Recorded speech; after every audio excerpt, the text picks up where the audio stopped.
नमस्कार साथियों, प्रताप क्लासेस के यूट्यूब प्लेटफॉर्म पर आपका हार्दिक स्वागत है। फिर हम बात करेंगे आज राजस्थान अध्ययन कक्षा 6 से 12 तक की। कक्षा 9 की हम बात कर रहे थे, जिसमें हमारा आज का जो है पार्ट नंबर यानी क्लास नंबर 2 आ चुकी है कक्षा 9 की। इससे पहले हमने क्लास नंबर 1 आपको कक्षा 9 की उपलब्ध करवा दी है। ये बुक है कक्षा 9 की और इसमें हमारे वन लाइनर तैयार किए हुए हैं।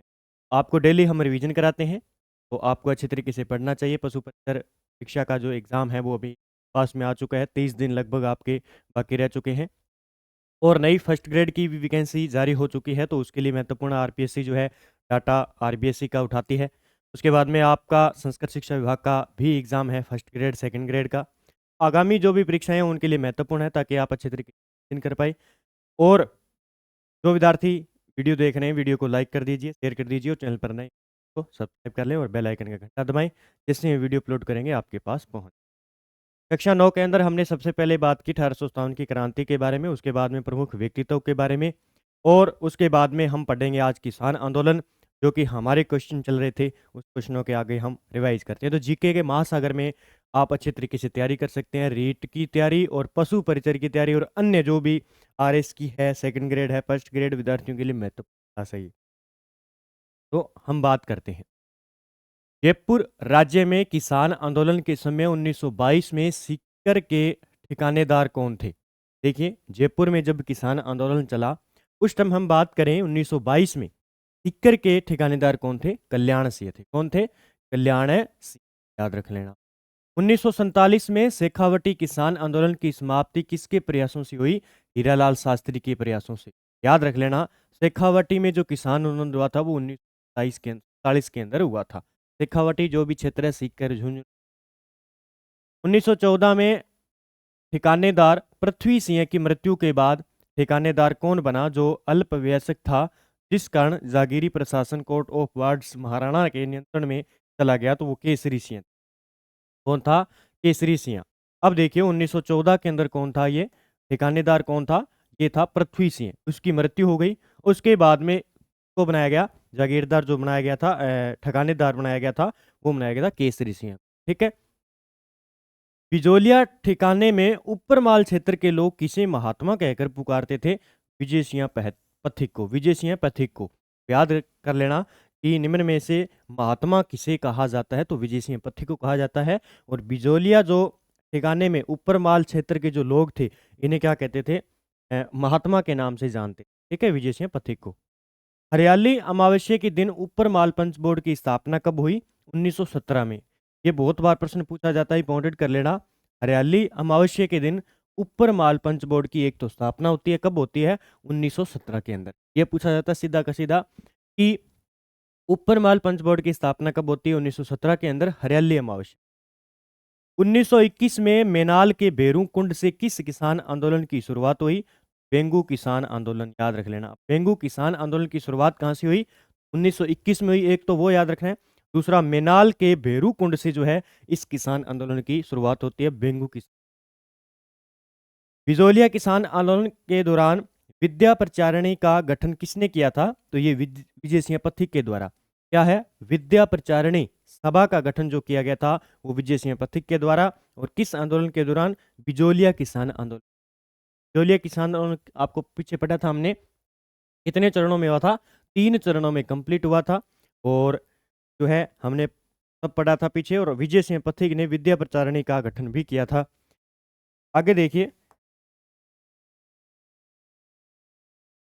बिजोलिया किसान आंदोलन को राष्ट्रीय स्तर की पहचान दिलाने में गणेश शंकर विद्यार्थी के किस समाचार पत्र का योगदान रहा?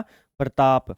तो याद रख लेना, गणेश शंकर विद्यार्थी का प्रताप जो पत्रिका है वो कानपुर से प्रकाशित होती थी। ये भी याद रखना है आपको। तो बिजोलिया किसान आंदोलन में महत्वपूर्ण भूमिका निभाई थी इस प्रताप पत्रिका ने। प्रताप पत्रिका ने, जो किसके द्वारा संपादित की जाती थी? गणेश शंकर विद्यार्थी के द्वारा। किसके द्वारा? गणेश शंकर विद्यार्थी के द्वारा। ठीक है, तो ये याद रखना है आपको अच्छे तरीके से। और ये कहाँ से प्रकाशित होता था? पहले कानपुर से प्रकाशित होता था सबसे पहले। ठीक है, याद रख लेना। फिर नीमू चाणा हत्याकांड कब हुआ? तो ये 14 मई 1925 को नीमू चाणा हत्याकांड हुआ। ये बहुत बार प्रश्न सीधा पूछा जाता है कि नीमू चाणा कांड जो है कब प्रारंभ हुआ? 14 मई 1925 को। 1921 से 25 में अलवर किसान आंदोलन का कारण था, इसमें था जंगली सुअरों का प्रभाव और महाराजा जय सिंह। तो देखिए 1921 से 25 में जो अलवर किसान आंदोलन था, उसमें जो जंगली सुअरों को आतंक था, फसलों को खराब कर रहे थे द्वारा, और एक महाराणा जय सिंह द्वारा लगान दर बढ़ाना, ये इजारा पद्धति जिसे कहते हैं, ये भी आपको याद रखना है। बिजोलिया किसान आंदोलन के दौरान किस प्रमुख नेता ने अपने निजी सचिव महादेव भाई को ऊपर माल में किसानों की स्थिति की जांच करने के लिए बिजोलिया भेजा था? महात्मा गांधी ने। और ये प्रश्न बहुत बार पूछा गया है। पूछा क्या गया कि बिजोलिया किसान आंदोलन के दौरान जब प्रमुख नेता अपने निजी सचिव किसको, महादेव भाई को ऊपर माल में किसानों की स्थिति की जांच करने के लिए बिजोलिया भेजा था, वो नेता कौन था? वो महात्मा गांधी था। ठीक है। 11 फरवरी 1922 को बिजोलिया किसानों व ठिकानेदार के बीच समझौता हुआ। उस समय राजस्थान के एजीजी कौन थे? तो एजीजी थे हॉलैंड। किस समय की बात कर रहा है ये? 11 फरवरी 1922 को किस आंदोलन में? बिजोलिया किसान आंदोलन व ठिकानेदार के बीच जो समझौता हुआ था, उस समय एजीजी थे हॉलैंड। 1922 में समझौते के तहत बिजोलिया ठिकाने के कितने कर समाप्त कर दिए गए थे? 35 कर समाप्त कर दिए गए थे। याद रखना है ये भी। ठीक है। 1941 में बिजोलिया किसान आंदोलन का समाप्त हो गया। इसके बारे में देखिए, बिजोलिया किसान आंदोलन खत्म कब हुआ? 1941 के अंदर। तो इसके बारे में हम देखते हैं बिजोलिया किसान आंदोलन के बारे में। इस समय बिजोलिया किसान आंदोलन का नेतृत्व माणिक्य लाल वर्मा कर रहे थे। यानी हम बात करें जब 1941 में समाप्त हुआ, तो उस टाइम में जो तीसरा चरण था, तीसरे चरण में जो आंदोलन का नेतृत्व कर रहे थे, वो माणिक्य लाल वर्मा कर रहे थे। याद रख लेना, तीसरा चरण की हम बात करेंगे, माणिक्य लाल वर्मा कर रहे थे। इस समय मेवाड़ के दीवान विजय राघवाचार्य व राजस्व मंत्री डॉक्टर मनमोहन सिंह मेहता थे। हम बात करें तो इस समय मेवाड़ के जो दीवान थे वो कौन थे?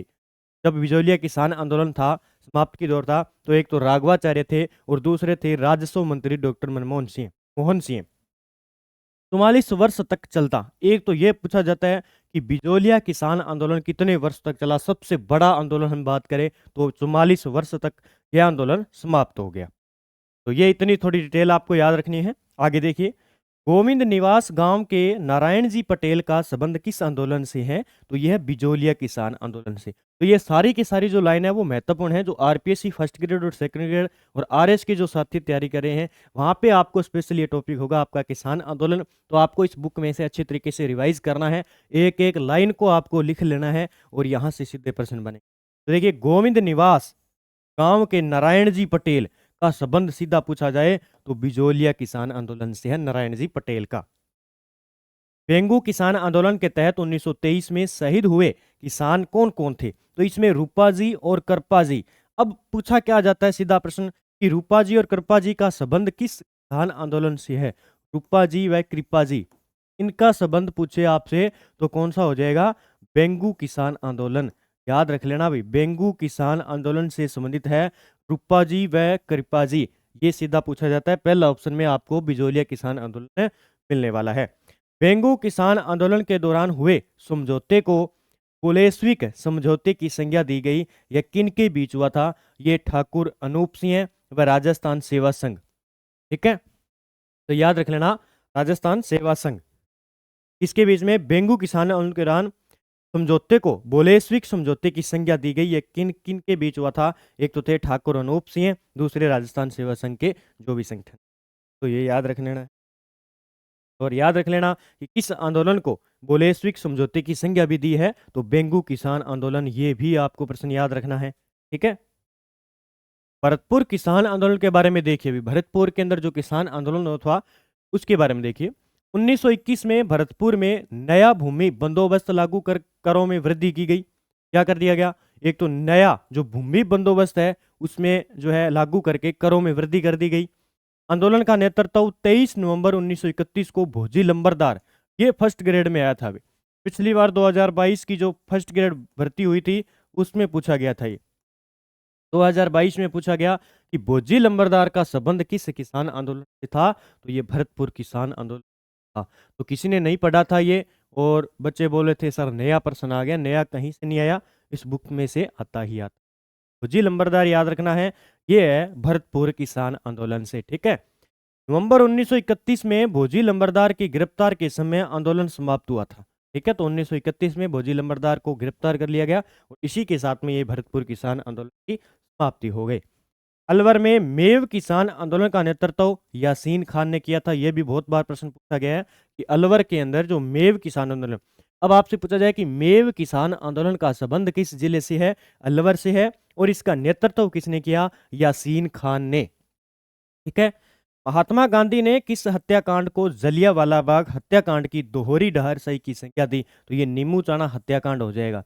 ये बार बार एग्जाम में पूछा जाता है कि ये किसने कहा कि हत्याकांड को, यानी किस आंदोलन को ये कहा कि जलियांवाला बाग हत्याकांड की दोहरी डहर सही इसे कह सकते हैं, यानी संज्ञा दे सकते हैं। ये महात्मा गांधी का कथन है। ये कौन से के लिए, नीमू चाणा हत्याकांड के। अलवर भरतपुर क्षेत्र में किसने 1932 में अंजुमन खादिम उल इस्माल इस्लाम नामक संस्था स्थापित करके मेव आंदोलन का गठित किया गया, मोहम्मद हाडी ने। ठीक है, तो ये याद कर लेना, जब भी मेव किसान आंदोलन आए तो लगभग जो है मुस्लिम नेम है सारे के सारे, अंजुमन खादिम हैं, जैसे उल इस्लाम है और मोहम्मद हांडी है, तो ये सारे के सारे मेव किसान आंदोलन। इस किसान आंदोलन की गूंज केंद्रीय असेंबली व ब्रिटेन के हाउस ऑफ कॉमन्स में गूंजी, तो ये सीकर किसान आंदोलन की जो आवाज है किसानों की, वो गूंज हम बात करें तो सेंटर के अंदर असेंबली के अंदर, दूसरी हम बात करें ब्रिटेन के हाउस ऑफ कॉमन्स में भी इसकी आवाज गूंज। तापी दादी व किशोरी देवी का संबंध किस किसान आंदोलन से था, सीकर से। अभी तापी दादी ने याद कर ली और किशोरी देवी ने याद कर ली, तापी दादी याद आ जाए तो सीकर जिलों है। सीकर में 20 से 29 जनवरी को किस वर्ष विशाल जाट प्रजापति महायज्ञ का आयोजन किया गया, 1934 को याद रख लेना कि सीकर में 20 से 29 जनवरी को किस वर्ष विशाल जाट प्रजापति महायज्ञ का आयोजन, 1934 में। 1937 में उदरासर बीकानेर में लाग बाग के विरुद्ध आवाज उठाने वाले नेता थे जीवन चौधरी। अब देखिए बीकानेर के अंदर है उदरासर है वैसे, 1937 में लागबाग के विरुद्ध तो जीवन चौधरी। दूध व खारा किसान आंदोलन के प्रमुख नेता जिन्हें बीकानेर महाराज ने श्री गंगानगर में 100 मुरब्बे जमीन देने की पेशकश की लेकिन उन्होंने स्वीकार नहीं किया, तो ये हनुमान सिंह बीकानेर के थे, हनुमान सिंह। ठीक है, ये याद रख लेना। और ये पूछा जाता है कि दूध व खारा जो आंदोलन है, दूध व खारा किसान आंदोलन की हम बात करें, ये किससे है, बीकानेर जिले से संबंधित है। पहली बात तो ये कहाँ से है, बीकानेर जिले से संबंधित है। जुलाई 1946 में बीकानेर प्रजा परिषद के सम्मेलन में राय सिंह नगर में किसान शहीद हो गए थे, तो ये बिरबल सिंह हो गए थे। बात हो रही है जुलाई 1946 की, बीकानेर प्रजा परिषद के सम्मेलन हुआ था रायसीनगर के अंदर, यहाँ पे किसान आंदोलन हुआ था और बिरबल सिंह की शहीद हो गए थे। हनुमानगढ़ में नियुक्त मुसीफ मजिस्ट्रेट जिन्होंने राजनीतिक जन जागरण में आकर सरकारी नौकरी छोड़ दी थी, वो थे हरदत्त सिंह चौधरी। हनुमानगढ़ में नियुक्त है थे मुसीफ मजिस्ट्रेट जिन्होंने राजनीतिक जन जागरण में आकर सरकारी नौकरी छोड़ दी थी, वो थे हरदत्त सिंह चौधरी। बीकानेर किसान आंदोलन में नेताओं में प्रमुख जिन्होंने किसान यूनियन क्यों पुस्तक लिखी थी, वो कुंभाराम आर्य थे। ठीक है, याद कर लेना ये कि बीकानेर जो किसान आंदोलन के नेताओं में प्रमुख हम बात करें, एक पुस्तक लिखी थी किसान यूनियन क्यों, पुस्तक लिखी थी कुंभाराम आर्य के द्वारा लिखी गई थी। मारवाड़ लोक परिषद की स्थापना कब हुई, मई 1938 में। मारवाड़ लोक परिषद पूछा जाए 1938 में। या बड़ा या हम कह सकते हैं डीडवाना हत्याकांड कब हुआ, 13 मार्च 1947 को यह पूछा जाता है। या बड़ा कांड जो हत्याकांड है वो कब हुआ था, 13 मार्च 1947 को या बड़ा हत्याकांड हुआ था। मोतीलाल चौधरी का संबंध किस किसान आंदोलन से था, तो ये मारवाड़ किसान आंदोलन था। मोतीलाल चौधरी का संबंध किस किसान आंदोलन से था, ये मारवाड़ किसान आंदोलन से। फिर ये देखो तसीमो कांड का संबंध किस रियासत से है, धौलपुर से। ये पूछा गया अभी, तसीमो कांड का संबंध किस जिले से है, और धौलपुर से। रियासत की बात करें तो धौलपुर रियासत से है। राधा कृष्णा बोहरा, किशन लाल साहे, CR चौपासनी वाला, मथुरादास माथुर, द्वारकादास पुरोहित, मोतीलाल चौधरी, मिठालाल विजय शंकर का संबंध किस किसान आंदोलन से था, ये मारवाड़ किसान आंदोलन के सारे के सारे। अब आपसे पूछा जाए कि निम्न में से मारवाड़ किसान आंदोलन से संबंधित व्यक्ति नहीं, तो देखिए राधाकृष्ण बोहरा जी, किशन सहाय, CR चौपासनी, मथुरादास माथुर, द्वारकादास पुरोहित, मोतीलाल चौधरी, मीठालाल और विजय शंकर का संबंध सारे के सारे किसके हैं? मारवाड़ किसान आंदोलन। 1942 में चंद्रावल गांव में उत्तरदायी शासन दिवस बनाने के समय मीठालाल, विजय शंकर, अन्य किसान घायल हो गए। इसका संबंध किस लोक परिषद से था? तो ये मारवाड़ के ही है। आपको याद रखना है, जो भी मीठालाल है, विजय शंकर है और पहले मैंने नाम बताया, तो ये मारवाड़ से मेर विद्रोह को दबाने के लिए मारवाड़ बटालियन की स्थापना कब व मुख्यालय कहाँ बनाया गया? 1822 में इसकी स्थापना हुई और मुख्यालय ब्यावर के अंदर स्थापित किया गया। बात करें मेर विद्रोह को दबाने के लिए मारवाड़ बटालियन की स्थापना हुई थी 1822 में और इसका मुख्यालय हम बात करें बटालियन का, मारवाड़ बटालियन का ब्यावर के अंदर रखा गया। 1818 से 1824 के बीच अजमेर का भाग क्षेत्र किस जाति के विद्रोह के लिए चर्चा में रहा? मेर जाति के लिए प्रसिद्ध था। अपने बात करें 1818 से लेकर 1824 के बीच। भीलों के द्वारा अपने क्षेत्रों से गुजरने वाले माल या यात्रियों से कौन सा कर वसूलते थे? तो बोलाई कर। ठीक है, कौन सा कर? भीलों के द्वारा अपने क्षेत्रों से गुजरने वाले जो भी माल व यात्री गुजरते थे उनसे बोलाई कर लिया जाता था भीलों द्वारा। 1841 में गठित मेवाड़ भील कोर, ये बहुत बार पूछा जाता है, का मुख्यालय कहाँ पर रखा गया? ये खेरवाड़ा उदयपुर के अंदर रखा गया। अब ये प्रश्न बहुत बार आता है कि मेवाड़ भील कोर की स्थापना कब हुई? 1841 के अंदर, और ये इसका मुख्यालय बनाया गया था खेरवाड़ा उदयपुर के अंदर बनाया गया था इस मेवाड़ भील कोर का। मेवाड़ भील कोर के तहत मेवाड़ के भील क्षेत्रों में कहाँ पर 2 छावनियां स्थापित की गई थी? एक तो खेरवाड़ा के अंदर, एक थी कोटड़ा के अंदर। ये याद रखने ना, जब मेवाड़ भील कोर के तहत मेवाड़ के भील क्षेत्रों में 2 छावनियां स्थापित की गई, खेरवाड़ा और कोटड़ा स्थान पर।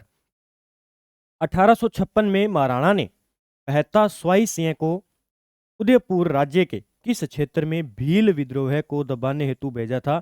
ये कालीबास। क्या है? कालीबास। इस क्षेत्र में, कालीबास क्षेत्र में 1856 में महाराणा ने मेहता स्वाई सिंह को उदयपुर राज्य के, अभी सीधी की सीधी लाइन है, उठा ली जाएगी, तो याद रखना ये कालीबास क्षेत्र था।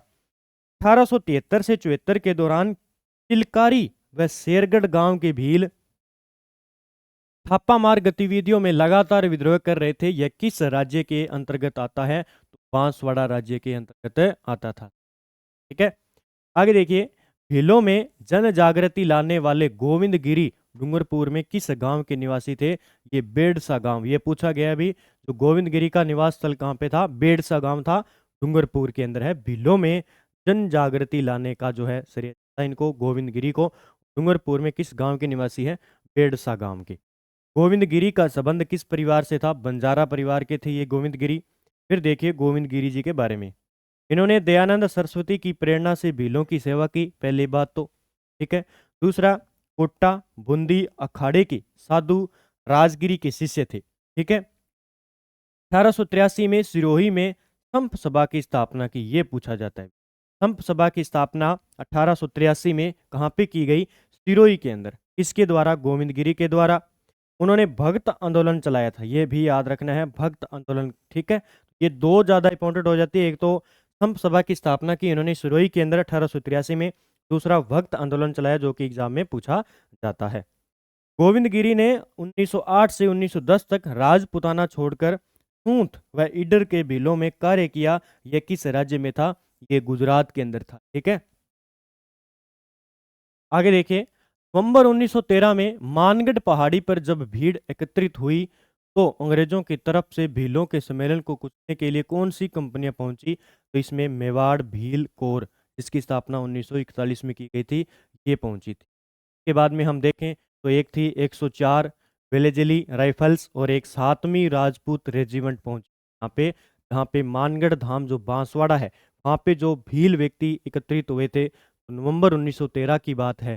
ठीक है, तो वहाँ पे भीलों को कुचलने के लिए ये कंपनियां पहुंची थी। एक तो मेवाड़ भील कोर, दूसरी 104 वेलेजली राइफल्स और 7वीं राजपूत रेजिमेंट। तो थोड़ी याद रख लेना ये प्रश्न। राजस्थान का जलियांवाला बाग हत्याकांड, मानगढ़ धाम हत्याकांड कब हुआ? ये 17 नवंबर 1913 है। डेट याद कर लेना, मानगढ़ धाम जो हत्याकांड हुआ था वो 17 नवंबर 1913 को। ये मानगढ़ धाम कहाँ पे है? ये बांसवाड़ा के अंदर, ठीक है। 17 नवंबर 2013 मानगढ़ हत्याकांड में अंग्रेजी दस्तावेजों के अनुसार कुल कितने भील मारे गए थे? 100 भील मारे गए थे।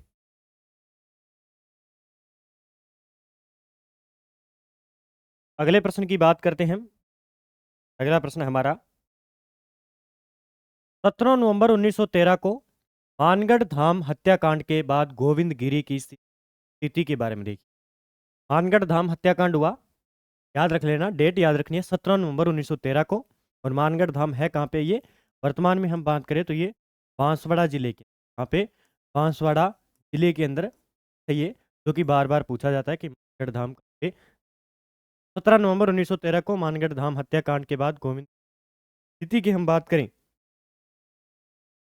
देखिए गोविंद गिरी व पुंजिया को बंदी बना लिया गया था। एक तो गोविंद गिरी और एक पुंजिया था, उसको क्या कर लिया गया? बंदी बना लिया गया।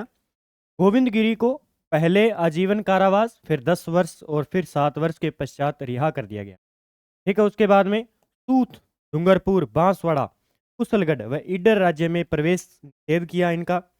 सरकारी निगरानी में अहमदाबाद संभाग के अंतर्गत पंचमहल जिले के झालोद गांव में रहने लगे। तो ये थोड़ी सी जानकारी है गोविंद गिरी के बारे में, जिन्होंने भक्त आंदोलन चलाया था और मानगढ़ हत्याकांड के बाद भी इनकी स्थिति बताई गई है। आगे बात करते हैं, देखिए अगले प्रश्न की। मोतीलाल तेजावत का जन्म उदयपुर राज्य के किस गांव के अंदर हुआ? ये प्रश्न मोस्ट कर लेना। मोतीलाल तेजावत, अभी हम इसी बुक की क्या कर रहे हैं? एमसीक्यू निकाल रहे हैं। क्या निकाल रहे हैं? एमसीक्यू निकाल रहे हैं, यानी पूरा निचोड़ मिलेगा इस बुक। अब जो बाकी रह गए हैं इन वन लाइनर के अलावा भी, वो भी हम एमसीक्यू में आपको उपलब्ध।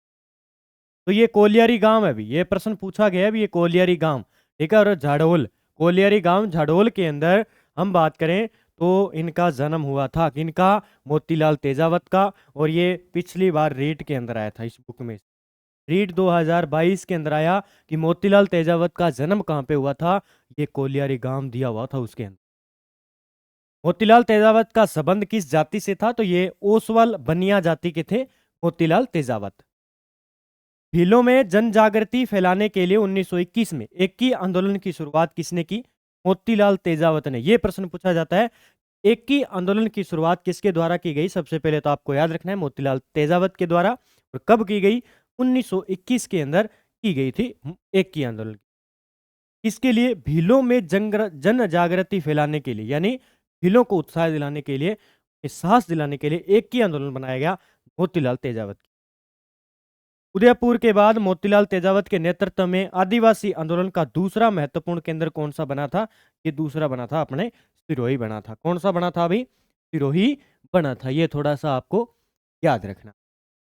अगले भी देखिए, महात्मा गांधी, पथिक जी, राजस्थान सेवा संघ के नेताओं की सहायता से सिरोही आदिवासी आंदोलन को समाप्त करने का प्रयास किसने किया? जो असफल रहा। क्या रहा? असफल रहा। तो ये रमाकांत मालवीय थे। 5 मई 1922 को अंग्रेजी सेना ने बलोरिया नामक गांव पर आक्रमण किया और उस क्षेत्र को जला दिया। यह किस रियासत में था? ये रियासत है सिरोही के अंदर। क्या कह रहा है कि 5 मई 1922 को अंग्रेजी सेना ने बलोरिया गांव, कौन सा? बलोरिया गांव पर आक्रमण किया। किसके द्वारा? अंग्रेजी सेना ने। और उस क्षेत्र को जला दिया और ये रियासत थी सिरोही रियासत। 1851 में उदयपुर राज्य के जहाजपुर परगना के किस जनजाति ने अंग्रेजों के विरुद्ध विद्रोह कर दिया था? तो मीणा जनजाति ने अंग्रेजों के विरुद्ध क्या कर दिया? विद्रोह कर दिया, मीणा जनजाति। मीणाओं के विद्रोह को दबाने के लिए देवली छावनी को कब गठित किया गया? 1855 के अंदर। यानी जो मीणाएं थे उन्होंने विद्रोह कर दिया, तो विद्रोह के लिए स्पेशल छावनी थी, देवली छावनी को गठित किया गया, वो 1855। मानगढ़ हत्याकांड के बाद गोविंद गिरी तथा डूंगर के पटेल पुंजा हीर को बंदी बनाकर कहाँ रखा गया? तो ये संतरामपुर स्थान है, वहां पे मानगढ़ हत्याकांड होने के बाद में गोविंद गिरी और इनके साथ में थे डूंगर के पटेल थे पुंजिया धीर को बंदी बनाकर कहाँ रखा गया? संतरामपुर स्थान। ये इंपॉर्टेंट कर लेना, भी कहीं भी प्रश्न पूछा जा सकता। की जेल अहमदाबाद की साबरमती, यानी संत रामपुर की जेल है अहमदाबाद की साबरमती, यहाँ पे रखा गया था। बस हमने पढ़ा नहीं, तो यहाँ पे रखना कि अहमदाबाद की साबरमती जेल के अंदर इन्हें रखा गया। गोविंद गिरी की मृत्यु दंड की सजा को किसने आजीवन कारावास की सजा में बदल दिया? तो ये आरपी बारो एक व्यक्ति थे जिन्होंने गोविंद गिरी की जो मृत्यु दंड की सजा थी उसको आजीवन कारावास की सजा के रूप में बदल दिया पूरे वर्ष। गुरु गोविंद गिरी की सजा को कम करते हुए उन्हें कब संतरामपुर जेल से रिहा किया गया? तो 1 जुलाई 1923 को इन्हें क्या कर दिया गया? जेल से रिहा कर दिया गया। सुरजी भगत का संबंध किससे था? तो भीलों में धार्मिक व सामाजिक सुधारों से संबंधित था। सुरजी भगत आपसे पूछा जाए तो भीलों में धार्मिक व सामाजिक सुधारों से संबंधित है सुरजी भगत। गुरु गोविंद गिरी का निधन कब हुआ? 30 अक्टूबर 1931। देखिए, मानगढ़ धाम हत्याकांड हुआ 1913 के अंदर। उसके बाद में इन्हें जेल के अंदर ले जाया गया। कौन सी? अहमदाबाद, तो हमने बात की थी अहमदाबाद साबरमती जेल के अंदर इनके साथ में थे वो पूंजिया। उसके बाद में हम बात करें, इनकी जो मृत्यु दंड की सजा थी उन्हें आजीवन कारावास के रूप में बदल दिया, वो आरपी बारो थे। उसके बाद में हम बात करें, इन्हें फिर रिहा कर दिया गया जो संतरामपुर जेल थी अहमदाबाद, वहां से 1 जुलाई 1923 को। उसके बाद में सुरजी भगत का संबंध आपसे पूछा जाए और गोविंद गिरी का निधन कब हुआ? 30 अक्टूबर 1931 को। मानगढ़ धाम में शहीद स्मारक का लोकार्पण कहाँ किया गया? 2 सितंबर 2002 को। मानगढ़ में जो शहीद स्मारक बनाया गया उसका जो लोकार्पण किया गया था 2 सितंबर 2002 को, ये याद रखना है। बांसवाड़ा की मानगढ़ पहाड़ी पर गुरु गोविंद गिरी के अनुयायियों पर मेवाड़ राज्य व अंग्रेजी सेना द्वारा किए गए भीषण नरसंहार का शताब्दी समारोह कब प्रारंभ हुआ? 17 नवंबर 2012 जो है शताब्दी प्रारंभ। नीमड़ा हत्याकांड कब हुआ था? 1921-22 में, याद रख लेना। नीमड़ा हत्याकांड कब हुआ था? 1921 और 22 के अंदर।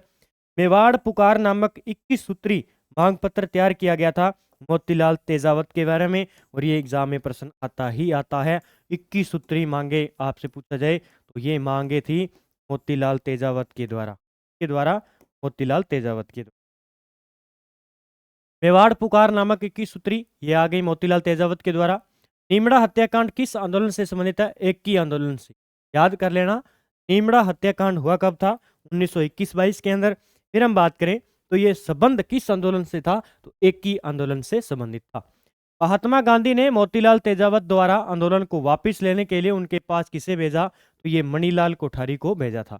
महात्मा गांधी ने मोतीलाल तेजावत द्वारा जो आंदोलन स्टार्ट किया गया था उसको वापस लेने के लिए किसे भेजा था? मणिलाल कोठारी को। इडर राज्य की पुलिस ने खेड़ ब्रह्मा गांव से श्री मोतीलाल तेजावत को कब गिरफ्तार किया? 3 जून 1929। यह छोटी छोटी बातें हैं, एक बार पढ़ने में याद नहीं होगी, लेकिन हमें बार बार इनको रिवाइज करना पड़ेगा, बार बार पढ़ना पड़ेगा। 1929 में मोतीलाल तेजावत को गिरफ्तार कर कहाँ रखा गया था? तो उदयपुर जेल के अंदर। मोस्ट कर लेना, भी एग्जाम में प्रश्न पूछ सकता है। आप रीट वाले जो साथी तैयारी कर रहे हैं तो यहाँ से प्रश्न बनते हैं, तो याद रख लेना। मोतीलाल तेजावत है इनको गिरफ्तार करके उदयपुर जेल के अंदर रखा गया। मोतीलाल तेजावत का निधन कब हुआ? 5 दिसंबर 1963 को इनका निधन हो गया। किस जनजाति के लोगों को पाबंद करने हेतु जयपुर रियासत में 1930 में जयराम पेशा कानून लागू किया गया? मीणा जो है जनजाति के लोगों को पाबंद करने के लिए जयराम पेशा कानून लागू किया गया 1930। ये डेट भी आपको याद रखनी है। किसके द्वारा? जयपुर रियासत के द्वारा। किसकी अध्यक्षता में मीणा जाति का एक विशाल सम्मेलन अप्रैल 1944 में नीम का थाना में हुआ? तो ये था संत मगन सागर। बात क्या है कि किसकी अध्यक्षता में मीणा जाति का एक, तो अध्यक्षा संत मगन सागर के द्वारा एक विशाल सम्मेलन अप्रैल 1944 में नीम का थाना के अंदर हुआ था संत मगन सागर के रूप में। 22 अक्टूबर 1946 को मीणों का साल सम्मेलन कहाँ आयोजित हुआ जिसमें चौकीदार मीणों ने चौकीदारी के काम से इस्तीफा देकर मुक्ति दिवस बनाया था? तो ये बागावास। क्या हुआ?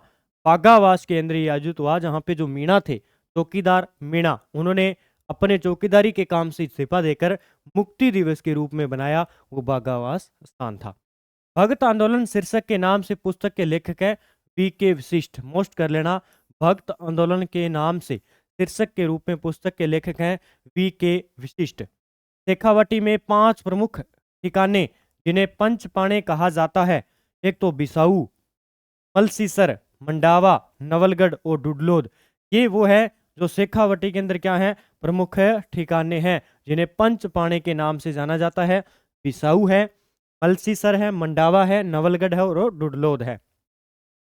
जुलाई 1921 में मोतीलाल तेजावत ने भील आंदोलन कहां से प्रारंभ किया था? भील आंदोलन की हम बात करेंगे तो ये कोटड़ा उदयपुर से, जो कि इंपॉर्टेंट है एग्जाम की दृष्टि से, तो याद कर लेना। जुलाई 1921 में मोतीलाल तेजावत ने भील आंदोलन का प्रारंभ कोटड़ा उदयपुर से किया था। ये आपको याद रखना है, ठीक है? क्या रखना है? याद रखना है। आगे देखिए,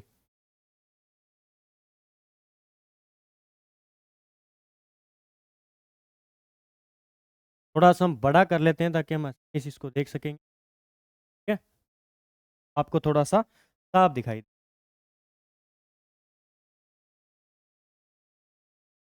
तो थोड़ा सा ज्यादा बड़ा हो गया।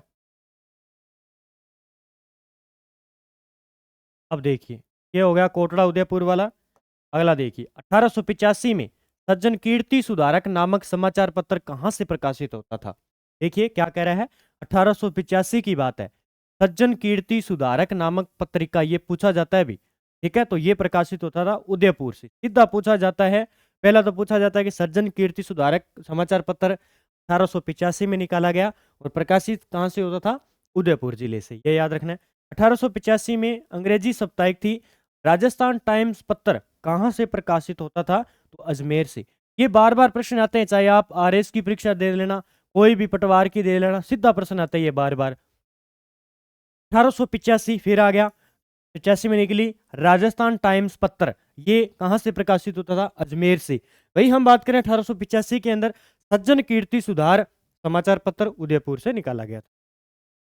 केसरी सिंह भारत ने एडवर्ड सप्तम के राज्यारोहण में दिल्ली जाने से किस मेवाड़ महाराणा को चेतावनी रथ चुंगटिया नामक 13 सोरठे लिखकर रोका था? तो ये फतेह सिंह को हमने कक्षा 8 में पढ़ा था और कक्षा 9 के अंदर फिर आ चुका है।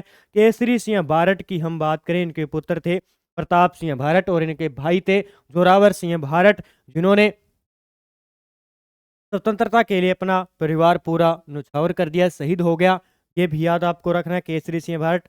तो एडवर्ड सप्तम के राज्यारोहण में दिल्ली जाने से किस मेवाड़ महाराणा को चेतावनी रथ चुंगटिया नामक 13 सोरठे लिखे, जिसमें कुछ इनके बारे में शर्तें लिखी हुई थी? तो फतेह सिंह को लिखा था। कांग्रेस की स्थापना कब हुई? 1885 में, याद रख लेना। कांग्रेस की स्थापना 1885 में होती है। अभी 1888 में कांग्रेस के किस अधिवेशन में अजमेर के गोपीनाथ माथुर, किशनलाल व हरिविलास शारदा राज्य के प्रतिनिधि के रूप में बनकर गए दिल्ली अधिवेशन के अंदर? याद कर लेना, 1888 में कांग्रेस का अधिवेशन होता है दिल्ली के अंदर, जहां से अजमेर के गोपीनाथ माथुर, किशनलाल, हरविलास शारदा राज्य के प्रतिनिधि के रूप में गए थे। राजपुताना मध्य भारत सभा भी बहुत ही इंपॉर्टेंट प्रश्न है, नामक राजनीतिक संस्था है ये। अब आपसे पूछा जाए कि निम्न में से राजपुताना मध्य भारत सभा एक प्रकार की है, राजनीतिक संस्था है, धार्मिक संस्था है, इस प्रकार के आपको टॉपिक दीजिए तो राजनीतिक संस्था है। की स्थापना गणेश शंकर विद्यार्थी, विजय सिंह पथिक, जमनालाल बजाज, चांदकरण शारदा, गिरधर शर्मा, स्वामी नरसिंह देव सरस्वती ने कहां पर की? दिल्ली चांदनी चौक स्थित की थी, मारवाड़ी पुस्तकालय में। अब देखो क्या दिया जाएगा कि राजपुताना मध्य भारत सभा के अंदर हम बात करें तो इसके अंदर किसने स्थापना की थी? ऑप्शन में आपको चांदकरण शारदा भी मिल सकता है अकेला, आपको गिरधर शर्मा भी मिल सकता है, इनके सहयोगी थे। तो गणेश शंकर विद्यार्थी, जिन्होंने प्रताप पत्रिका निकाली थी। कौन सी? प्रताप पत्रिका निकाली थी, याद कर लेना, ठीक है? एग्जाम में पूछा जाता है। राजपुताना मध्य भारत सभा के हुए अधिवेशन के बारे में कथन बताइए। देखिए, राजपुताना मध्य भारत के अधिवेशन हुए थे, उसके बारे में देखिए।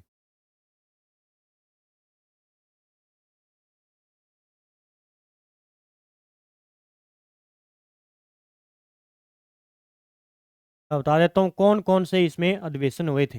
देखिए, एग्जाम में पूछा जाता है सीधा का सीधा। सबसे पहले हम बात करें दूसरा अधिवेशन कब हुआ था इसका? दूसरा अधिवेशन हुआ था दिसंबर 1919 को अमृतसर के अंदर। फिर तीसरा अधिवेशन हुआ था इसका मार्च 1920 में अजमेर के अंदर। चौथा अधिवेशन हुआ था दिसंबर 1920 नागपुर में।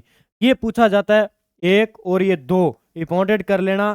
सीधा पूछा जाएगा कि राजपुताना मध्य भारत सभा का दूसरा अधिवेशन कहाँ पे हुआ? मार्च 1920 में अजमेर के अंदर। तीसरा तीसरा तीसरा याद कर लेना, अजमेर के अंदर राजस्थान में हुआ था मार्च 1920 में। चौथा दिसंबर 1920 नागपुर के अंदर। ये हमारे एग्जाम की दृष्टि से ये महत्वपूर्ण है, ठीक है। जो तीसरा है मार्च 1920 अजमेर के अंदर हुआ था। मार्च 1920 में राजपुताना मध्य भारत सभा के तीसरे अधिवेशन की अध्यक्षता किसने की थी? जमनालाल बजाज ने। जो तीसरा हम बात कर रहे थे, तीसरा अधिवेशन हुआ था कहाँ पे? मार्च 1920 में। इसकी अध्यक्षता की थी जमनालाल बजाज के द्वारा। ये बस पॉइंट आपको याद रखना है, जमनालाल बजाज के द्वारा की गई थी, जो कि एग्जाम में पूछा जाएगा। फिर दिसंबर 1920 में राजपुताना मध्य भारत सभा के चौथे अधिवेशन कहाँ पे हुआ? नागपुर में। निर्वाचित हुए अध्यक्ष नरसिंह चिंतामणि केलकर जब नागपुर नहीं पहुंच सके तो उसकी अध्यक्षता किसने की? और ये प्रश्न पूछा गया, भी इंपॉर्टेंट कर लेना। तो गणेश नारायण सोमा जी को यहाँ पे अध्यक्षता के रूप में बुलाया गया था। जो नागपुर अधिवेशन हुआ था दिसंबर 1920 में राजपुताना मध्य भारत सभा का, उसमें कौन थे? नागपुर में थे। निर्वाचित हुए थे अध्यक्ष कौन थे? नरसिंह चिंतामणि केलकर। ये कहाँ पे नहीं पहुंचे अध्यक्षता में, और उसके बाद में अध्यक्ष बनाया गया गणेश नारायण सोमा जी को। विजय सिंह पथिक, रामनारायण चौधरी तथा हरिभाऊ किंकर ने मिलकर वर्धा में राजस्थान सेवा संघ की स्थापना 1919 में की थी। याद कर लेना, राजस्थान सेवा संघ की स्थापना 1919 में किसके द्वारा की गई? इसमें विजय सिंह पथिक थे, रामनारायण चौधरी थे, हरिभाऊ किंकर। ये तीसरा व्यक्ति याद कर लेना भाई, तीसरा व्यक्ति हरिभाऊ किंकर। ये दोनों याद रहते हैं, लेकिन कई बार ये भी साथ में दे दिया जाता है, तो हरिभाई किंकर भी याद रखना है तीनों। इसमें राजस्थान सेवा संघ की स्थापना के अंदर। राजस्थान के राजनीतिज्ञ व क्रांतिकारी भंवरलाल सर्राफ किस प्रजामंडल के प्रथम अध्यक्ष बने? तो जोधपुर के। अब जोधपुर प्रजामंडल के अध्यक्ष देख लो भाई। अब इंपॉर्टेंट जो है एग्जाम की दृष्टि से क्या है, जहां से एग्जाम में प्रश्न बन सकता है। जोधपुर प्रजामंडल के प्रथम अध्यक्ष, जोधपुर प्रजामंडल के प्रथम अध्यक्ष तो कौन हो जाएंगे? एक तो याद कर लेना अपना, एक ही है भंवरलाल सराफ, भंवरलाल सराफ, ठीक है। आगे देखिए भी, अंग्रेजों की राय बहादुर की उपाधि लुटाने वाले जयपुर के क्रांतिकारी थे जमनालाल बजाज। अंग्रेजों को क्या कर दी? अपनी राय बहादुर की उपाधि वापिस से लुटा दी थी। 15 मार्च 1921 को अजमेर में द्वितीय राजनीतिक सम्मेलन की अध्यक्षता किसने की, जिसमें मोतीलाल नेहरू भी उपस्थित थे? मौलाना शौकत अली। बात क्या कर रहा है? 15 मार्च 1921 को अजमेर में द्वितीय राजनीतिक सम्मेलन की अध्यक्षता किसने की, जिसमें मोतीलाल नेहरू भी उपस्थित थे? तो मौलाना शौकत अली के द्वारा ये द्वितीय राजनीतिक सम्मेलन की अध्यक्षता की। अंग्रेजों ने जर्मनी से संधि वार्ता में भाग लेने के लिए भारत के प्रतिनिधित्व करने हेतु पेरिस किसे भेजा था? गंगा सिंह को भेजा था। 1921 में नरेंद्र मंडल की स्थापना किसने की, जिसकी अध्यक्षता वायसराय ने की थी? गंगा सिंह की। अब प्रश्न क्या बनता है कि नरेंद्र मंडल की स्थापना कब हुई? एग्जाम में प्रश्न पूछा जाता है कि नरेंद्र मंडल की स्थापना कब हुई? 1921 के अंदर नरेंद्र मंडल की स्थापना होती है। उसके बाद में उसका वायसराय था, वो कौन था? गंगा सिंह था। स्वदेशी वस्त्र पहनने तथा तिलक स्वराज्य कोष में चंदा लेने के कारण राजस्थान की किस रियासत के राजा ने शिव मूर्ति सिंह, संपूर्णानंद व आनंद वर्मा को सरकारी नौकरी से निलंबित कर दिया था? ये थे बीकानेर। पूछ रहे हैं कि किस रियासत के राजा ने? तो बीकानेर रियासत के राजा के द्वारा। उदयपुर महाराणा फतेह सिंह अंग्रेजों के कहने पर किसे 28 जुलाई 1921 को उदयपुर का शासन दे देते हैं? गोपाल सिंह। ये देखो प्रश्न अच्छा है। उदयपुर यानी महाराणा थे फतेह सिंह उदयपुर के, और अंग्रेजों के कहने पर 28 जुलाई 1921 को उदयपुर का शासन दे देते हैं भोपाल सिंह को। फतेह सिंह के बाद शासन बने भोपाल सिंह ने अंग्रेज सरकार की इच्छा अनुसार मंत्रिमंडल बनाया, जिसमें राजस्व विभाग किसे सौंपा था? मिस्टर ट्रेच को। मिस्टर ट्रेच को क्या कर दिया? इस भोपाल सिंह ने क्या बना दिया? मंत्रिमंडल बना दिया भाई, राजस्व विभाग का मंत्री बना दिया। 1949 में जोधपुर रियासत का विलय राजस्थान एकीकरण के किस चरण में हुआ? चौथे चरण के अंदर। तो याद रखना, राजस्थान का जो एकीकरण हुआ था वो कितने चरणों में हुआ? 7 चरणों के अंदर। ठीक है, कितने चरणों में? 7 चरणों में। अब ये पूछ रहा है कि जोधपुर रियासत का विलय राजस्थान एकीकरण किस चरण में? चौथे चरण के हुआ था 1949 में, जो प्रश्न पूछा जाता है। ठीक है, आगे देखिए, बीकानेर में जन जागृति लाने वाले सर्वप्रथम चूरू के क्रांतिकारी थे स्वामी गोपाल दास। कौन थे? स्वामी गोपाल दास थे। याद कर लेना कि बीकानेर में जन जागृति लाने वाले सर्वप्रथम चूरू के क्रांतिकारी कौन थे? स्वामी गोपाल दास। 1936 में बीकानेर प्रजामंडल की स्थापना मग्गाराम वेद ने कहाँ की?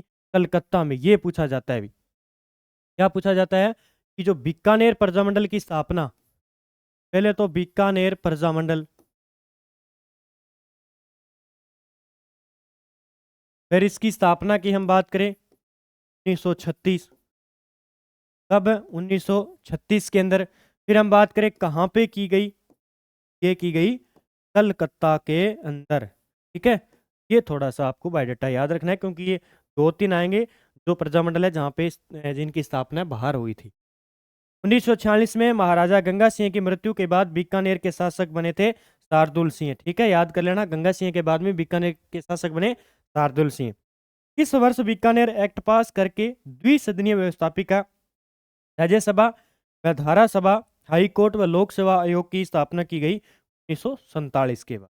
ठीक है, इस वर्ष 1947 में। 28 अप्रैल 1947 को बीकानेर के प्रतिनिधि के रूप में किसे संविधान निर्मात्री सभा में प्रशासनिक अधिकारी के रूप में नियुक्त किए गए थे? तो के.एम. पणिकर। ये प्रश्न अभी आया था अभी, सीईटी के अंदर पूछा गया था और स्टेनोग्राफर के अंदर भी आया हुआ है कि 28 अप्रैल 1947 को बीकानेर के प्रतिनिधि के रूप में किसे संविधान निर्मात्री सभा में प्रशासनिक अधिकारी, ये पूछा था अभी, के रूप में, तो के.एम. पणिकर को नियुक्त किया गया था। भारत के संविधान निर्माण में बीकानेर से प्रत्यक्ष तौर पर सदस्य के रूप में भाग लिया था जसवंत सिंह ने। अब ये प्रश्न बन सकता है भी इंपॉर्टेंट, क्या बन सकता है कि भारतीय संविधान निर्माण चल रहा था, उस टाइम बीकानेर से प्रत्यक्ष तौर पर सदस्य के रूप में भाग लिया था वो जसवंत सिंह थे, और प्रशासनिक अधिकारी बनाया गया था वो के.एम. पणिकर थे। भारत और पाक विभाजन के लिए माउंट बेटन योजना कब बनी? 3 जून 1947 को। 3 जून 1947 को। बीकानेर राज्य के महाराजा जिन्होंने भारतीय संघ में सम्मिलित होने के लिए हस्ताक्षर किए थे? शार्दुल सिंह। याद कर लेना कि बीकानेर राज्य के महाराजा जिन्होंने भारतीय संघ में सम्मिलित होने के लिए हस्ताक्षर यानी साइन कर दिए थे वो शार्दुल सिंह थे बीकानेर के। जैसलमेर प्रजामंडल के बारे में देखी हुई। जैसलमेर का पहला समाचार पत्र विजय 1920 में प्रारंभ हुआ। देखो इतना गजब का प्रश्न और बन सकता है कि जैसलमेर का पहला समाचार पत्र कौन सा था? विजय था, जो 1920 में प्रारंभ हुआ। 1932 में महेश्वरी समाज नवयुवक मंडल का गठन किया गया, ये याद कर लेना। 1945 में मीठालाल व्यास ने जोधपुर में जैसलमेर प्रजामंडल की स्थापना की। अब आ जाओ भाई, जैसलमेर की पहले हमने बात की बीकानेर की। बीकानेर जिले की स्थापना कहाँ पे हुई? बीकानेर प्रजामंडल की कलकत्ता में। कहाँ पे? कलकत्ता में। अब आ जाओ जैसलमेर वाले में। कौन सी? जैसलमेर वाले का ये हुई थी जोधपुर में स्थापना भाई। जोधपुर जैसलमेर प्रजामंडल की स्थापना जोधपुर में, बीकानेर प्रजामंडल की स्थापना कहाँ पे हुई? जोधपुर में। ये है प्रजामंडल और ये है स्थान, हम कह सकते हैं स्थापना। तो ये 2 पॉइंट सीधे बनते हैं जो एग्जाम में आते हैं। आगे और आएंगे। फिर देखिए 24 अप्रैल 1938 को मेवाड़ प्रजामंडल की स्थापना किसने की? माणिक्य लाल वर्मा के द्वारा मेवाड़ प्रजामंडल की स्थापना। तारीख याद कर लेना, ये तारीख पूछी जाती है। 1938 तो आपके सारे याद है। 1938 में आपको पता है कि मेवाड़ प्रजामंडल की स्थापना माणिक्य लाल वर्मा के द्वारा की गई, लेकिन ये अब डेट पूछ, तो 24 अप्रैल को भी एक तो पंचायती राज दिवस बनाया जाता है और 24 अप्रैल 1938 को मेवाड़ प्रजामंडल की स्थापना माणिक्य लाल वर्मा के द्वारा की जाती है। 1938 में मेवाड़ प्रजामंडल की स्थापना के बाद मेवाड़ के प्रधानमंत्री धर्म नारायण ने इसे गैर कानूनी संस्था घोषित किया। बाद में इस पर प्रतिबंध कब हटाया गया? 1941 के अंदर। ये भी इंपॉर्टेंट प्रश्न बन जाता है। जब मेवाड़ प्रजामंडल पर प्रतिबंध लगा तब माणिक्य लाल वर्मा मेवाड़ छोड़कर कहां पर चले गए थे? ये कुछ दिनों के लिए अजमेर चले गए थे जब मेवाड़ प्रजामंडल पर प्रतिबंध लग गया था। राजपूताना मध्य भारत सभा कब हुई? 1918 के अंदर। राजपूताना मध्य भारत सभा कहाँ पे हुई? 1918 के अंदर। कब हुई? 1931 में गठित जयपुर प्रजामंडल राजनीति में प्रवेश कब किया गया? 1938। ठीक है। अब देखिए प्रजामंडल की स्थापना। अब हम बात करते हैं प्रमुख प्रजामंडलों की। मारवाड़ प्रजामंडल की स्थापना हुई 1934 में। अब सीधा इसी प्रकार मिलेगा सत्य असत्य। कोटा प्रजामंडल की स्थापना हुई 1939 में। उदयपुर प्रजामंडल की स्थापना 1938 में। बीकानेर प्रजामंडल की स्थापना 1936 में। बीकानेर प्रजामंडल की स्थापना कहाँ पे हुई थी? कलकत्ता के अंदर। ठीक है, याद कर लेना, कलकत्ता के अंदर। और मग्गाराम वेद्य। ठीक है। फिर प्रजामंडल जैसलमेर प्रजामंडल की स्थापना 1945 में। कहाँ पे? जोधपुर में। जोधपुर में हुई। और मिठालाल व्यास इसके अध्यक्ष थे। मिठालाल व्यास। सिरोही प्रजामंडल की स्थापना 1939 में। शायद तक इसके जो अध्यक्ष थे वो गोकुलनाथ थे। भरतपुर की बात करें 1938 में। अलवर की बात करें 1938 में। तो देखिए 1938 वाले एक, भरतपुर, अलवर, उदयपुर, ये तीन हो गए 1938 वाले। 40 वाले हो गए कोटा और हो जाएंगे सिरोही। ठीक है। राजस्थान में जन आंदोलन सर्वप्रथम किस रियासत से प्रारंभ हुआ? जोधपुर रियासत से। मारवाड़ लोक परिषद को कब गैरकानूनी घोषित किया गया? मार्च 1940 के अंदर। मारवाड़ लोक परिषद को कब गैरकानूनी घोषित किया गया? 1940 में दोबारा आ गया। मारवाड़ रियासत में सुभाष चंद्र बोस का आगमन कब हुआ था? अभी जनवरी 1938 में आए थे सुभाष चंद्र बोस। अब देखिए अभी फूलचंद बाफना, शिवदयाल तुलसीदास राठी किस लोक परिषद के डिक्टेटर थे जिन्हें गिरफ्तार किया गया? ये थे भी मारवाड़ लोक परिषद के डिक्टेटर थे जिन्हें गिरफ्तार किया गया था। फूलचंद बाफना, शिवदयाल तुलसीदास राठी। रमा देवी, कृष्णा कुमारी, दयावंती, सावित्री देवी, माथुर, सूरज देवी माथुर का संबंध किस प्रजामंडल से था? जोधपुर से था। और ये पॉइंटेड कर लेना भी, ये रमा देवी वाला 2-3 बारी प्रश्न आ चुका है। रमा देवी का संबंध किस प्रजामंडल से था? जोधपुर प्रजामंडल से। अब ये बची है भी दयावंती, सावित्री देवी, ये सूरज देवी माथुर आपसे पूछा जा सकता है। तो प्रजामंडल जोधपुर प्रजामंडल से। जून 1947 में जोधपुर के महाराजा उमेद सिंह की मृत्यु के बाद नए शासक कौन बने? हनूत सिंह बने थे भी। राजस्थान में स्वतंत्रता संघर्ष को 3 चरणों में विभाजित किया जाता है, इनमें से कथन सही है? अब देखिए कथन कौन सा है, कौन सी बात कर रहा है ये कर रहा है स्वतंत्रता संघर्ष को 3 चरणों में विभाजित किया गया। प्रथम चरण 1927 ईस्वी से पूर्व सामाजिक और मानवतावादी समस्याओं पर केंद्रित था, पहला चरण। दूसरा चरण हुआ 1927 से 1938 तक। 1927 में All India State People's Conference की स्थापना हुई थी, ये भी याद रख लेना भी। तृतीय चरण देखिए 1938 से लेकर 1949। 1938 में हरिपुरा कांग्रेस अधिवेशन के बाद प्रजामंडल आंदोलन। ठीक है, तो ये 3 चरण है। 1941 मेवाड़ प्रजामंडल के प्रथम अधिवेशन के सभापति किन्हें नियुक्त किया गया, जिसमें आचार्य जेबी कृपलानी व विजय लक्ष्मी पंडित भी शामिल हुई? यह है माणिक्यलाल वर्मा।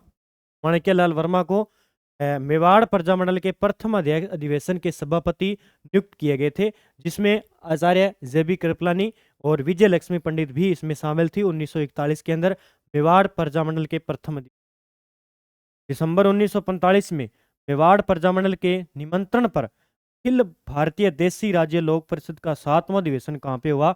उदयपुर के अंदर। कहाँ पे हुआ था? उदयपुर के अंदर हुआ था।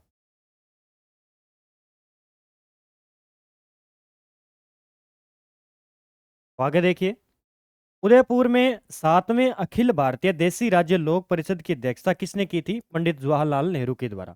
पहले देखिए भारतीय देशी राज्य लोक परिषद का 7वां अधिवेशन कहाँ पे हुआ था? उदयपुर में। फिर बात करें जो 7वां अधिवेशन हुआ था उसमें जो देशी राज्य लोक परिषद की अध्यक्षता किसने की थी? पंडित जवाहरलाल नेहरू के द्वारा। मेवाड़ के संविधान का प्रारूप किसने तैयार किया? के एम मुंशी ने, जो कि एग्जाम में पूछा जाता है। कोटा में प्रजामंडल आंदोलन किसे जाता है? नैनूराम को। यानी कोटा प्रजामंडल की स्थापना पंडित नैनूराम शर्मा के द्वारा। अभिन हरि ने कोटा प्रजामंडल की स्थापना 1939 में कहाँ की, जिसकी अध्यक्षता नेन्नूराम शर्मा ने की थी? मांगरोल के अंदर। ये देखो भी, ये भी याद रख लेना। अभिन हरि कोटा प्रजामंडल से संबंधित है, जिन्होंने 1939 में की, और उसकी अध्यक्षता किसने की? नेन्नूराम शर्मा के द्वारा। मांगरोल स्थान है ये। 1940 में रामतलाई क्षेत्र में कोटा प्रजामंडल का अधिवेशन आयोजित किया गया, उसकी अध्यक्षता किसने की थी? अभिन हरि ने। मास्टर शंभू दयाल सक्सेना, नाथूलाल जैन, श्याम नारायण सक्सेना, सेठ मोतीलाल वकील, श्रीमती वेणी माधव का संबंध किस प्रजामंडल से है? यह है भी कोटा प्रजामंडल से। ये जो है आजकल एग्जाम में पूछे जाने लगे हैं। आरपीएससी इन प्रश्नों को पूछती है। मास्टर शंभूलाल दयाल सक्सेना, श्रीमती वेणी माधव, मोतीलाल वकील का संबंध किस प्रजामंडल से है? ठीक है। राजस्थान एकीकरण के दूसरे चरण के उपराज्य प्रमुख बने भीमसिंह का संबंध किस रियासत से है? कोटा रियासत से। यानी जो भीमसिंह उप आज प्रमुख बने थे, उनका संबंध कोटा रियासत से। किसान आंदोलन से संबंधित निमाणा ग्राम का संबंध किस प्रजामंडल से है? बूंदी से है। 1931 में बूंदी प्रजामंडल की स्थापना किसकी अध्यक्षता में हुई? ये हुई थी भी कांतिलाल चौथानी की अध्यक्षता के रूप में। किसकी भी? बूंदी प्रजामंडल की स्थापना। जमनालाल बजाज ने जयपुर में चरखा संघ की स्थापना कब की? ये 1927 के अंदर। किसके द्वारा? जमनालाल बजाज के द्वारा जयपुर में चरखा संघ की स्थापना 1927 के अंदर की गई थी। 1931 में जयपुर प्रजामंडल की स्थापना कब की? तो राजस्थान का प्रथम व सबसे प्राचीन प्रजामंडल था कपूर चंद पाटनी ने। अब जयपुर प्रजामंडल पूछा जाए तो सबसे प्राचीन प्रजामंडल कौन सा हो जाएगा और प्रथम कौन सा हो जाएगा? जयपुर हो जाएगा, जिसकी स्थापना 1931 में जयपुर प्रजामंडल की स्थापना 1931 में कपूर चंद पाटनी के द्वारा की गई। 1940 में जयपुर प्रजामंडल के अध्यक्ष के लिए निर्वाचित किया गया था जयलाल शास्त्री को। जयपुर प्रजामंडल का तीसरा अधिवेशन हुआ था अप्रैल 1938 में। यह याद रखना है, जयपुर प्रजामंडल का तीसरा अधिवेशन हुआ था अप्रैल 1930 में। 1942 में भारत छोड़ो आंदोलन के दौरान हीरालाल शास्त्री व जयपुर के प्रधानमंत्री जिनके बीच समझौता हुआ था, मिर्जा इस्माइल थे। जब जयपुर प्रजामंडल ने भारत छोड़ो आंदोलन में भाग नहीं लिया तो किसके नेतृत्व में आजाद मोर्चे यानी 1942 का गठन किया गया? ये बाबा हरीश चंद्र। ठीक है, तो ये बहुत अच्छे अच्छे प्रश्न है जो टॉपिक है, यहाँ से कक्षा 9 के अंदर प्रश्न आरपीएससी उठा। किसकी मध्यस्थता में से आजाद मोर्चे का जयपुर प्रजामंडल में 1945 में विलय हो गया? पंडित जवाहरलाल नेहरू। पंडित हरि नारायण शर्मा को किस रियासत में जनता में जागृति लाने का श्रेय दिया गया था? अलवर रियासत के अंदर। पंडित हरि नारायण शर्मा व कुंज बिहारी लाल मास्टर भोलेनाथ ने मिलकर किस प्रजामंडल की स्थापना की 1938 में? अलवर में। अब आपसे पूछा क्या जाएगा कि अलवर की स्थापना निम्न में से नहीं की गई थी, तो तीन ये दे देंगे। तो पंडित हरि नारायण शर्मा, कुंज बिहारी लाल और मास्टर भोलेनाथ, एक आपको अलग दे दिया जाएगा प्रजामंडल। ये तीनों याद रखने हैं, ये अलवर प्रजामंडल से संबंधित है सारे के साथ।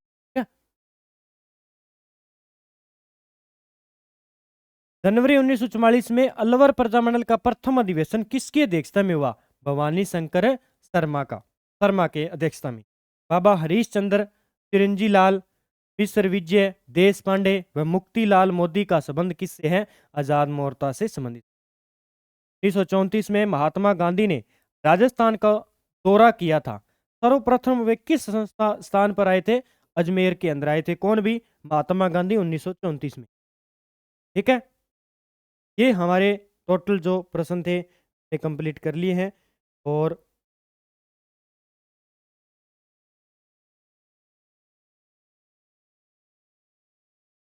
ये हमारे जो टोटल प्रश्न थे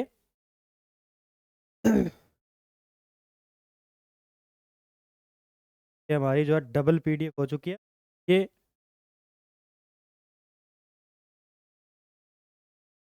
तो इतने ही प्रश्न थे, लगभग 253 प्रश्न थे जो हमने कंप्लीट कर लिए हैं। आगे हम बात करेंगे अगले पार्ट की। पार्ट नंबर तीसरा भी आएगा इसका। पार्ट नंबर 3 हम कल बात करेंगे कक्षा 9 की। कक्षा 9 के तीसरे पार्ट की हम बात करेंगे। आगे जो भी टॉपिक है पूरा क्लियर हो जाएगा एमसीक्यू हम वन लाइनर क्वेश्चन के साथ में। सभी साथी वीडियो को लाइक कर दीजिए, शेयर कर दीजिए, और चैनल पर नए हैं तो चैनल को सब्सक्राइब कर लीजिए। इसी प्रकार हम डेली रिवाइज करते रहेंगे। पशु परिचय एग्जाम के लिए, रीट के लिए, सेकंड ग्रेड, फर्स्ट ग्रेड और आरएस प्री के लिए बहुत ही इंपॉर्टेंट है, और आप अच्छी तरीके से मेरे साथ रिवाइज कर लीजिए। और प्रताप क्लासेस के टेलीग्राम को ज़रूर ज्वाइन करें, वहाँ पे आपको करंट की पीडीएफ, नोटिफिकेशन जो भी है सारी पीडीएफ मिल जाती है। जय हिंद, जय भारत दोस्तों।